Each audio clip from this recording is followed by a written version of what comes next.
میرا یہ رائے ہے کہ دہشت گردی کے خلاف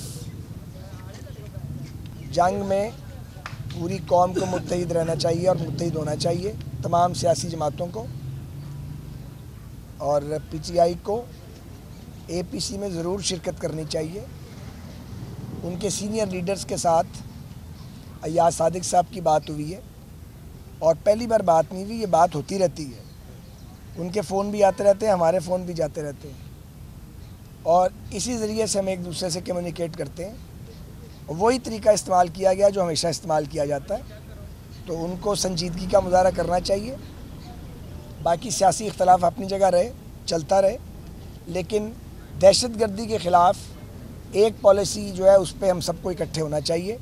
کچھ باتیں ایسی ہوتی ہیں جو قومی معاملات ہیں، ان پر سیاست نہیں کی جا سکتی، کوئی بھی فریق سیاست نہیں کر سکتا۔ میرا ذاتی موقف تو یہ ہے کہ ملک میں انتخابات ایک ساتھ ہونے چاہیے، ادروائز کیوس کریٹ ہوگا، ایک نیا بحران پیدا ہوگا۔ پاکستان بحرانوں کا متحمل نہیں ہو سکتا اور یہ بھی ممکن نہیں ہے کہ ملک میں پورا سال انتخابات ہی ہوتے رہیں اور کوئی دوسرا کام نہ ہو، کیونکہ جو اکنامک میلٹ ڈاؤن ہے، جو معاشی بحران ہے، وہ بہت بڑا ہے اور وہ بھی ایک بدترین سیلاب کی طرح ہے جس نے پورے ملک کو اپنی لپیٹ میں لیا ہوا ہے۔ تو ایسے پہ مزید تقسیم کا باعث بنے گی یہ چیز اگر یہ الگ الگ ہوا، کیونکہ چاروں فیڈریٹنگ یونٹس میں اور فیڈریشن میں ایک ہی وقت پہ میں سمجھتا ہوں انتخابات ہونے چاہیے، میری ذاتی رائے ہے۔